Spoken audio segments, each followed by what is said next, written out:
별표 17에 보면 자연녹지 안에서 건축할 수 있는 건축물이 규정되어 있습니다. 첫 번째는 법령에 의해서 전국 공통으로 허용되는 것입니다. 1. 안녕하세요. DDR 부동산 연구원의 서영창입니다. 이번 사례는 토지 가치 분석 86번째 기획부동산이 분할 매각한 임야의 객관적 가치입니다. 20년 전에 직장 동료의 추천으로 임야를 약 200평 정도를 구입했는데 최근 매각하려고 하니 진입로가 없어서 건축허가를 받을 수 없고 근린공원에 저촉돼서 사실상 개발이 불가능한 토지라고 합니다. 이런 토지의 객관적 가치와 해결 방법은 무엇인가요? 라는 질문입니다. 자, 이런 임야를 객관적 가치를 우리가 분석하려면 먼저 토지 이음 사이트에 들어가서 소재 지번을 입력해가지고 금방 본 것처럼 토지 용객을 확인해야 할 것입니다. 확인해 보니까 지목은 임야이고 661제곱미터이면서 국토계획법에 의한 용도지역은 자연녹지 지역이고 국토계획법에 의한 근린공원입니다. 도시계획시설인 것이죠. 그리고 다른 법령에 의한 지역지구 등에는 가축사육 제한구역, 비행안전 3구역, 준보전 산지입니다. 가축사육은 안 하면 되는 거고 비행안전구역은 높은 건축물을 짓지 않으면 되는 곳이기 때문에 또 준보전 산지는 행위제한이 국토계획법에 있기 때문에 산지관리법이 중요하지 않습니다. 물론 준보전 산지 중에도 경사도가 높다거나 아니면 표고 이런 것 때문에 개발에 제한을 받는 경우도 있을 수 있지만 그건 아주 극히 드문 것이고, 우선은 이제 첫 번째는 준보전 산지인 임야를 대지로 전용하는 그 과정에서는 문제가 없을 걸로 보이고, 준보전 산지는 그 행위 제한이 국토계획법에 있으므로 자연녹지 지역에 있는 행위 제한, 그러니까 자연녹지 지역에서 어떠한 건축물을 지을 수 있다라고 하는 그 부분만 검토하면 되겠습니다. 자, 그래서 국토계획법 시행령 별표 17에 보면 자연녹지 안에서 건축할 수 있는 건축물이 규정되어 있습니다. 먼저는 첫 번째는 법령에 의해서 전국 공통으로 허용되는 것입니다. 1. 건축할 수 있는 건축물이라는 것은 전국 공통이다 그 말입니다. 4층 이하의 건축물에 한한다. 그러니까 자연녹지는 4층 이상의 건축물을 지을 수 없다는 얘기입니다. 그러니까 만약에 자연녹지에 아파트 등 4층 이상의 건축물을 지으려면 용도지역 변경을 동시에 해야 된다는 것이죠. 그러니까 주거지역으로 도시관리계획에 의한 용도지역 변경을 상향하는 절차와 함께 자연녹지에서 용도 상향이 되어야만 이제 아파트가 지어질 수 있는 것이고, 용도지역 상향을 하지 않으면 4층 밖에 못 짓는다 그 말입니다. 그래서 거기에서 허용되는 것은 단독주택, 1종근생, 2종근생, 의료, 교육용시설 이런 것들이 있는데, 일반적인 것, 그러니까 지금 200평 정도에 지을 수 있는 것은 단독주택과 1종, 2종 근생 정도이겠죠. 나머지는 이제 큰 면적이어야 되니까. 그런데 이제 1종 근린생활시설은 잘 알다시피 단독주택에 필요한, 주택생활에 필요한 것이고, 소매점이라든지 이런 거죠. 그 다음에 2종 근린생활시설은 조금 더 범위를 넓은 근린생활시설, 생활에 필요한 시설인데, 아목, 자목, 더목, 러목을 제외한다 그랬습니다. 그럼 이게 뭔지 간단히 보면, 건축법 시행령에 가보면 건축법 시행령 별표 1에 보면 용도별 건축물 종류가 29가지 있는데, 그 중에 첫 번째는 단독주택, 두 번째는 공동주택, 그리고 세 번째는 1종 근린생활시설, 네 번째는 2종 근린생활시설이었습니다. 그러니까 이 2종 근린생활시설을 세분화해 놓은 것이죠.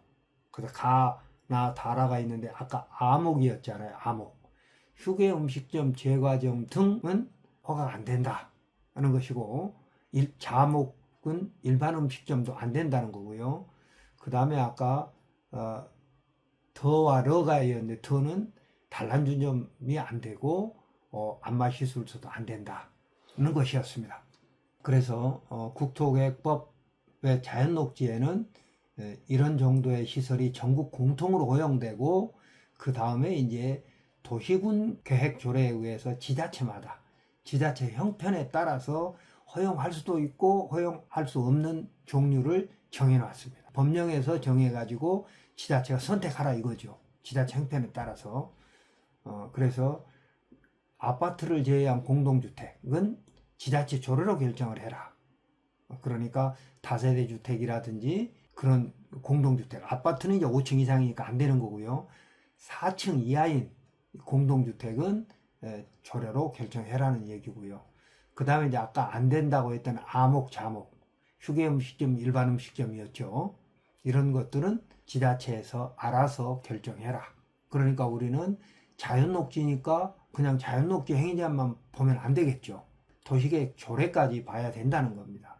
그리고 이제 나머지 문화집회, 종교 뭐 이런 것들은 조금 대형이니까 우리하고는 직접적인 관련이 없는 것이고요. 그런데 이제 아까 보다시피 임야이고 200제곱미터고 자연녹지고 근린공원이 있었습니다. 그럼 근린공원 제한을 또 봐야 되는데, 그 이전에 이제 자연녹지 제한을 보면 자연녹지가 이곳인데 이곳에 주택을 지으려면 진입로가 있어야 되잖아요. 그러면 이제 그런 것들을 보기 위해서 이곳을 클릭하면 이렇게 볼 수 있습니다. 자, 이 도면은 왼쪽 도면은 지적도에 도시계획 시설이 추가되어 있는 도면이고요. 그러니까 도시계획 도면이고, 오른쪽 것은 위성사진인데, 자, 왼쪽을 보면 이 지적도에 필지가 있으면서 지번이 있는데 도로가 없잖아요. 자, 이 땅이 길하면 이러한 땅들은 공로로부터 2차선 도로이거나 적어도 마을 안길로부터 연결되는 도로가 없지 않습니까? 그러면 이제 사실상 허가가 안 되는 것인데, 혹시 지적도에 없는 사실상 도로인 현황 도로가 있는지를 보려면 위성사진을 볼 필요가 있다는 것이죠. 자, 그래서 위성사진을 봤더니 이게 하얀 실선은 이게 둥거선을 거고, 그리고 위성으로 내려다본 이 푸릇푸릇한 것은 이제 전부 나무죠. 나무고, 동그란 것들이 있는 것이 묘지고요.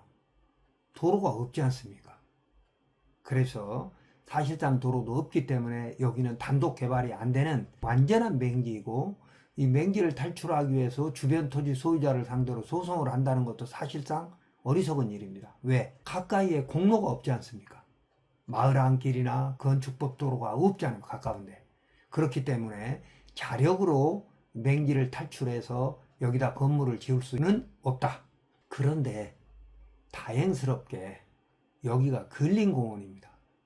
근린공원이라고 하는 것은 언제 될지는 모르지만 도시계획 시설이기 때문에 기반시설 46개 중에 하나인 공원이거든요. 이 기반시설이 도시관리계획으로 결정이 되면 도시계획 시설이 되거든요.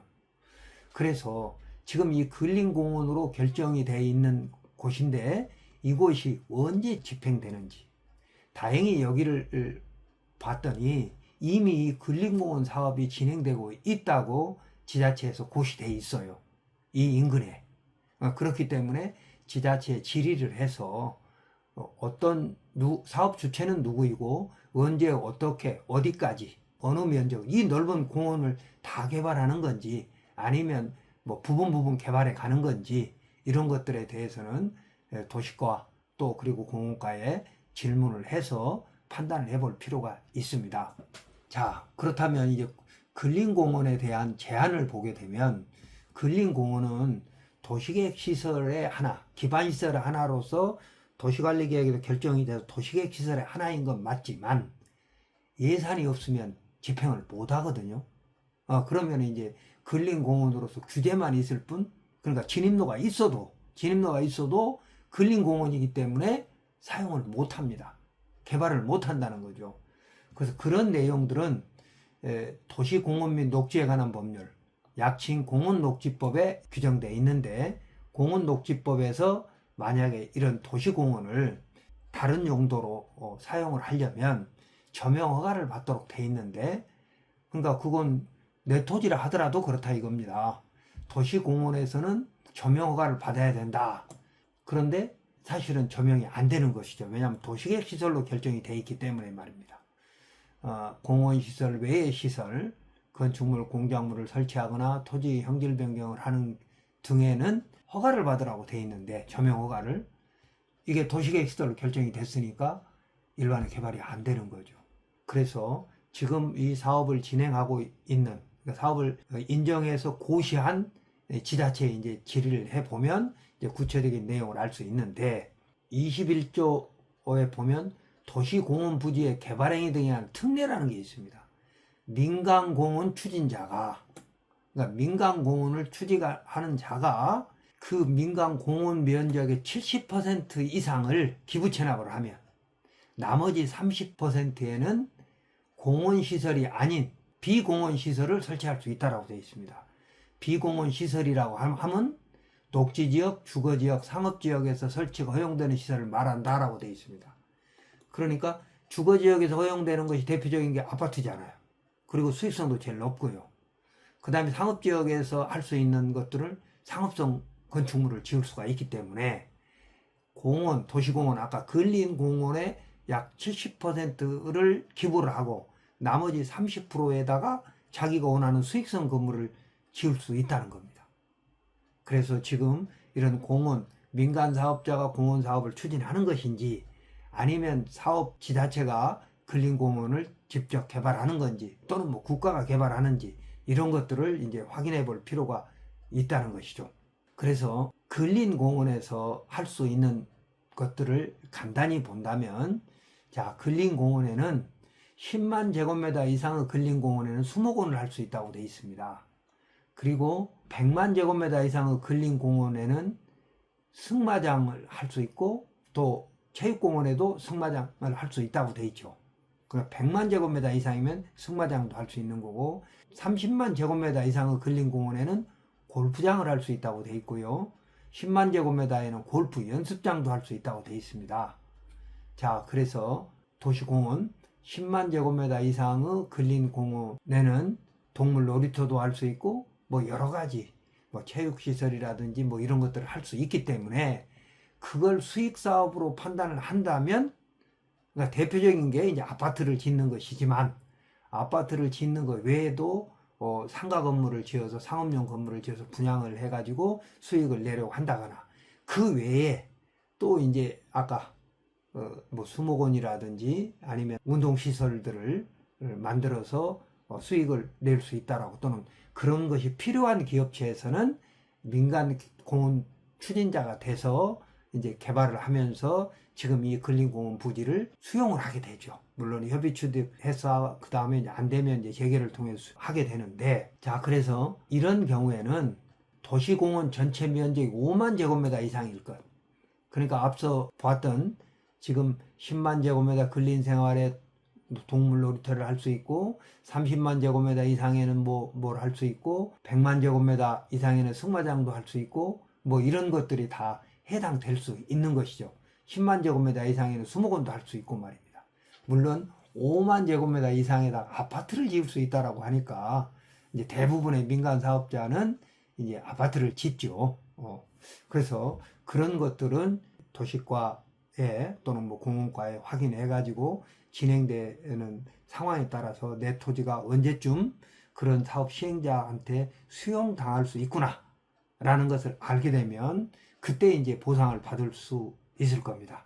그러나 어쨌든 20년 전에 이렇게 도로도 없이 그냥 기획부동산이 분할해서 매각한 이런 토지는 감정평가를, 보상을 받을 때 이제 감정평가를 하지 않습니까?